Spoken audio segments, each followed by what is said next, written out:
Hai semuanya. Kami mahasiswa dari Universitas Timur, Fakultas Ilmu Sosial dan Ilmu Politik, Program Studi Ilmu Administrasi Negara.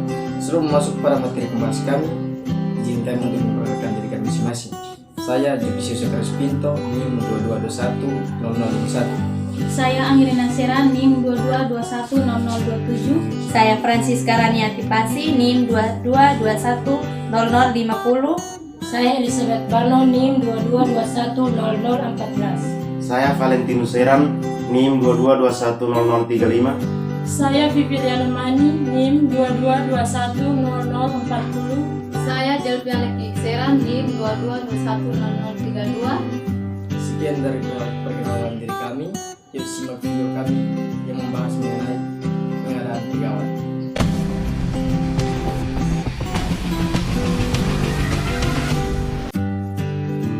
Peraturan Pengadaan Pegawai Negeri Sipil.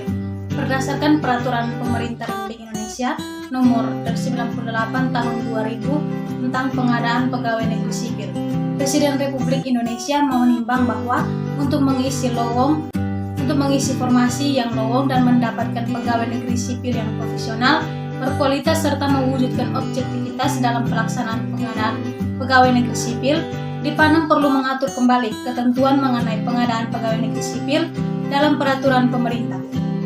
Peraturan Pemerintah Republik Indonesia Nomor 11 Tahun 2002 tentang perubahan atas Peraturan Pemerintah Nomor 98 Tahun 2000 tentang pengadaan pegawai negeri sipil. Presiden Republik Indonesia menimbang bahwa untuk mewujudkan pegawai negeri sipil yang profesional dan bertanggung jawab, dipandang perlu mengubah Peraturan Pemerintah Nomor 98 Tahun 2000 tentang pengadaan pegawai negeri sipil dengan peraturan pemerintah. Yang B. Perencanaan dan persyaratan pelamar pegawai negeri sipil. Perencanaan, pengumuman, dan pelamar pegawai negeri sipil diatur oleh Peraturan Pemerintah Republik Indonesia Nomor 98 Tahun 2000 dan Nomor 11 Tahun 2002 tentang pengadaan pegawai negeri sipil. Sebagaimana pada pasal 4 bahwa pejabat pembina kepegawaian membuat perencanaan pengadaan pegawai negeri sipil, adapun pada pasal 5 disebutkan sebagai berikut. 1. Lowongan formasi pegawai negeri sipil diumumkan seluas-luasnya oleh pejabat pembina kepegawaian. Yang kedua, pengumuman dilakukan paling lambat 15 hari sebelum tanggal penerimaan lamaran. Yang ketiga, dalam pengumuman sebagaimana dimaksud dalam ayat 1 dicantumkan bahwa jumlah dan jenis jabatan yang lowong, syarat yang harus dipenuhi oleh setiap pelamar, alamat dan tempat lamaran ditunjukkan, dan batas waktu pengajuan lamaran. Pasal 6 menyatakan bahwa syarat yang harus dipenuhi oleh setiap pelamar adalah warga negara Indonesia, berusia serendah-rendahnya 18 tahun dan setinggi-tingginya 35 tahun, tidak pernah dihukum penjara atau kurungan berdasarkan putusan pengadilan yang sudah mempunyai kekuatan hukum yang tetap karena melakukan suatu tindak pidana kejahatan. Tidak pernah diberhentikan dengan tidak hormat atas permintaan sendiri atau tidak dengan hormat sebagai pegawai negeri sipil atau diberhentikan tidak dengan hormat sebagai pegawai swasta. Tidak berkedudukan sebagai calon atau pegawai negeri, mempunyai pendidikan, kecakapan, keahlian, dan keterampilan yang diperlukan, berkelakuan baik, sehat jasmani dan rohani, bersedia ditempatkan di seluruh wilayah negara Republik Indonesia atau negara lain yang ditentukan oleh pemerintah, syarat lain yang ditentukan dalam persyaratan jabatan. Ayat 2. Pengangkatan pegawai sebagai pegawai negeri sipil dapat dilakukan bagi mereka yang melebihi usia 35 tahun berdasarkan kebutuhan khusus dan dilaksanakan secara efektif. Semua pelamar PNS akan mengikuti seleksi atau penyaringan sebagaimana diatur dalam bab 3 tentang penyaringan pada pasal 7 sebagai berikut. 1. Ujian penyaringan bagi pelamar yang memenuhi syarat dilakukan oleh suatu panitia yang dibentuk oleh pejabat pembina kepegawaian. Yang kedua, tugas panitia sebagaimana dimaksud dalam ayat 1 bahwa menyiapkan bahan ujian, menentukan pedoman pemeriksaan dan penilaian ujian, menentukan tempat dan jadwal ujian, menyelenggarakan ujian, memeriksa dan menentukan hasil ujian. Materi ujian meliputi kompetensi, pengangkatan CPNS menjadi PNS.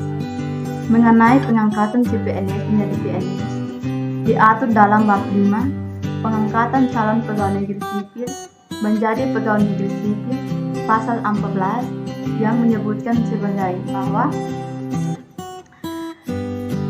1. Calon pegawai negeri sipil yang telah menjalankan masa percobaan sekurang-kurangnya 1 tahun dan paling lama 2 tahun diangkat menjadi pegawai negeri sipil oleh pejabat pembina kepegawaian dalam jabatan dan pangkat tertentu apabila A. Setiap unsur penilaian presentasi kerja sekurang-kurangnya bernilai baik. B. Telah memenuhi syarat kesehatan jasmani dan rohani untuk diangkat menjadi pegawai negeri sipil. C. Telah lulus pendidikan dan pelatihan prajabatan. 2. Syarat sebagaimana dimaksud dalam ayat 1 huruf B dinyatakan dalam surat keterangan yang dikeluarkan oleh dokter penguji tersendiri atau tim penguji kesehatan yang ditunjukkan oleh Menteri Kesehatan. 3. Syarat sebagaimana dimaksud dalam ayat 1 huruf C dinyatakan dengan surat tanda tamat pendidikan dan pelatihan prajabatan yang ditetapkan oleh pejabat pembina kepegawaian. Yang keempat, tanggal mula berlakunya keputusan pengangkatan menjadi pegawai negeri sipil tidak boleh berlaku surut. Menurut pasal 15, calon pegawai negeri sipil yang telah menjalankan masa percobaan lebih dari 2 tahun dan telah memenuhi syarat sebagaimana dimaksud dalam pasal 14 ayat 1, tetapi karena sesuatu sebab belum diangkat menjadi pegawai negeri sipil, hanya dapat diangkat menjadi pegawai negeri sipil apabila alasannya bukan karena kesalahan yang bersangkutan. Dalam pasal 16 disebutkan bahwa calon pegawai negeri sipil sebagaimana dimaksud dalam pasal 14 ayat 1 dan pasal 15 yang diangkat menjadi pegawai negeri sipil diberikan pangkat.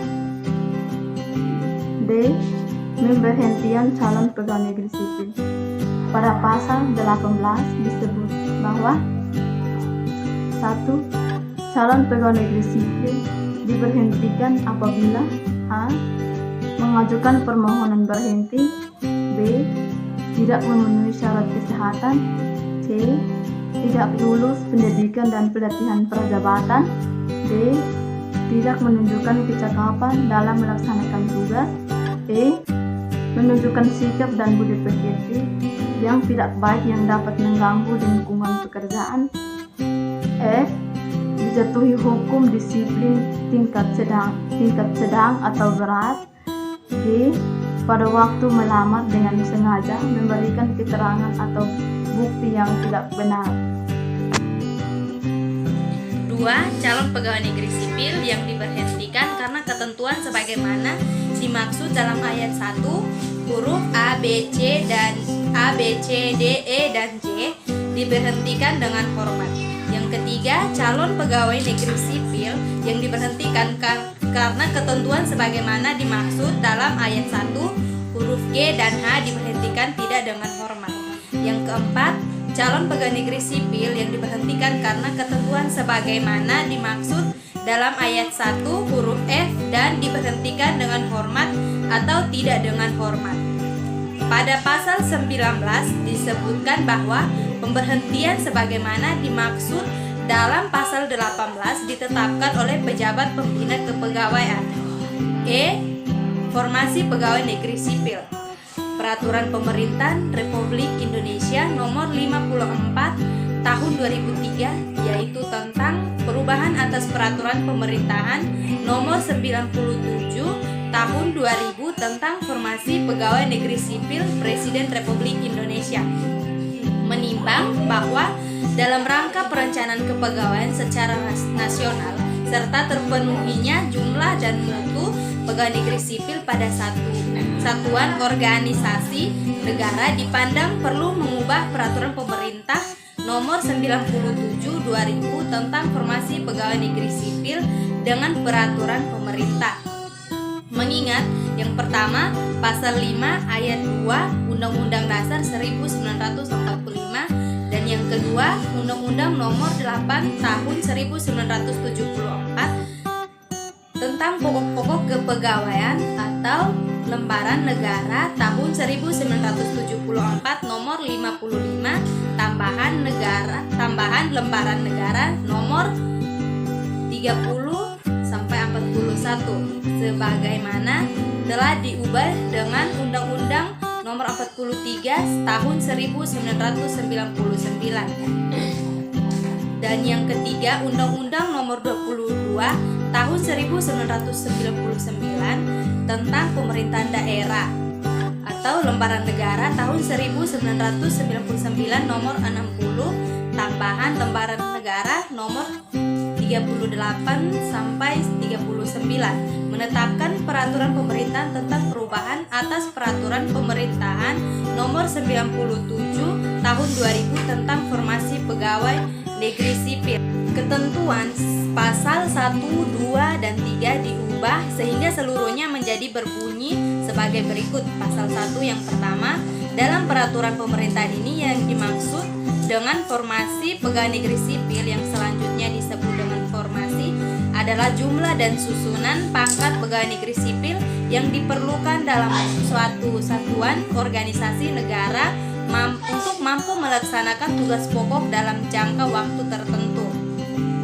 2. Pejabat pembina kepegawaian pusat adalah Menteri Jaksa Agung, pimpinan Kesekretariatan Lembaga Presiden, Kepala Kepolisian Negara, pimpinan lembaga pemerintah non-departemen, pimpinan Kesekretariatan lembaga tertinggi atau tinggi negara lembaga lain yang dipimpin oleh pejabat struktur eselon pertama dan bukan merupakan bagian dari departemen atau lembaga pemerintah non-departemen. Yang ketiga, pejabat pembina kepegawaian daerah provinsi adalah gubernur. Yang keempat, pejabat pembina kepegawaian daerah kabupaten atau kota adalah bupati atau wali kota.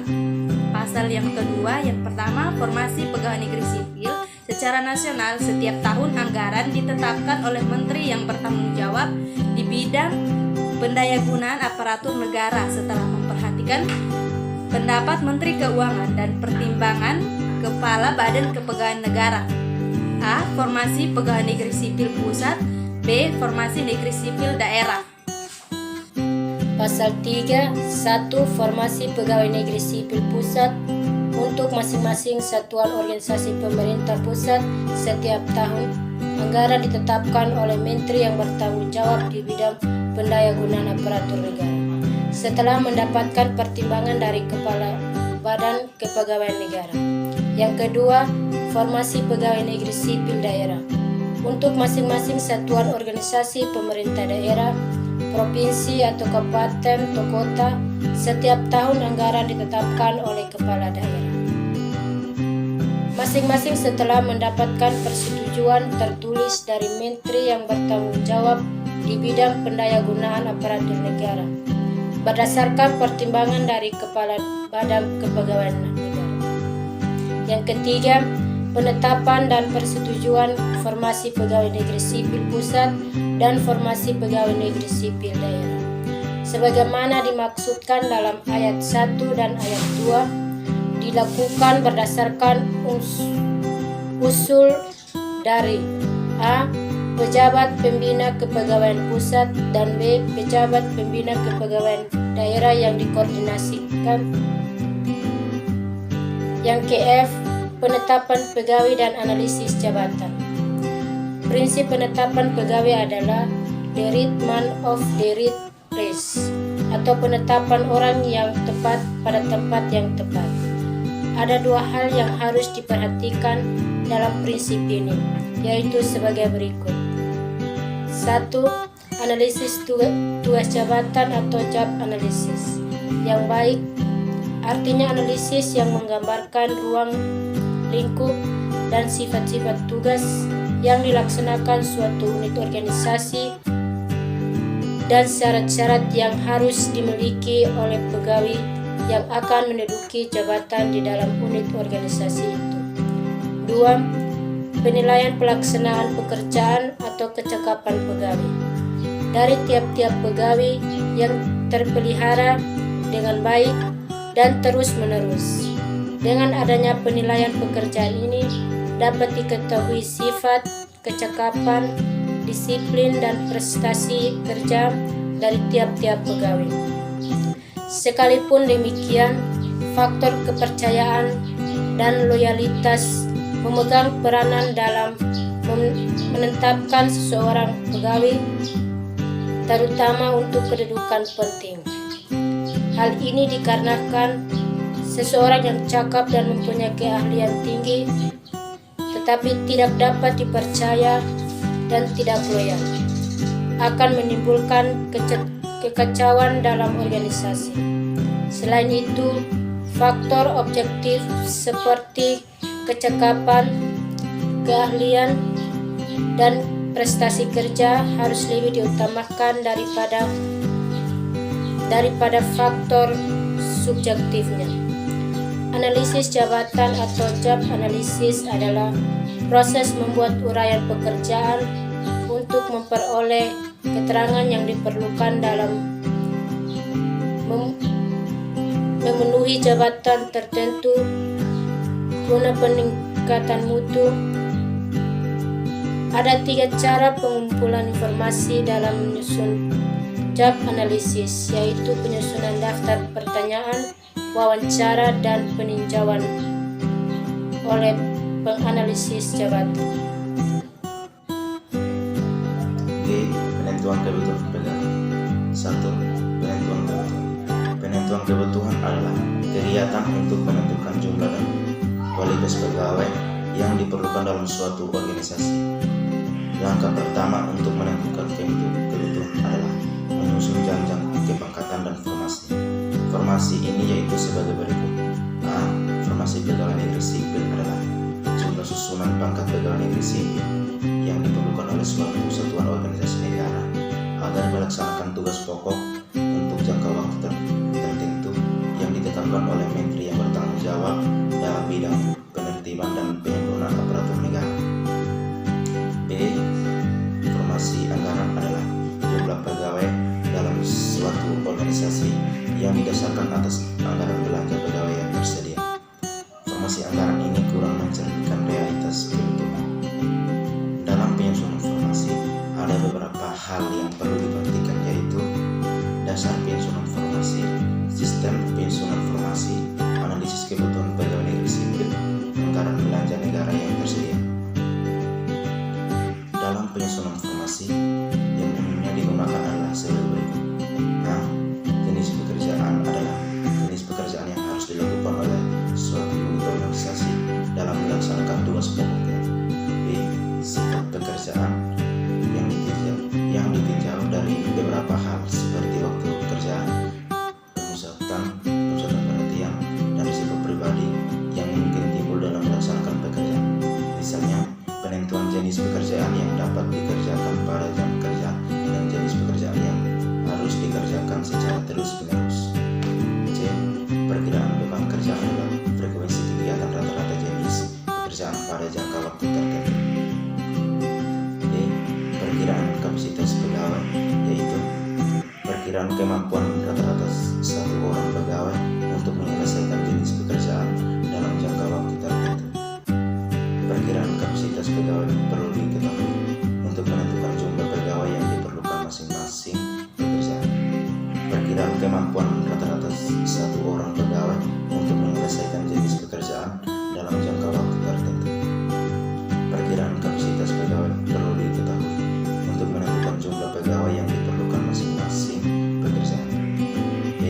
Kebijaksanaan pelaksanaan pekerjaan, yaitu kebijaksanaan instansi untuk suatu jenis pekerjaan yang sangat besar pengaruhnya terhadap penentuan jumlah pegawai.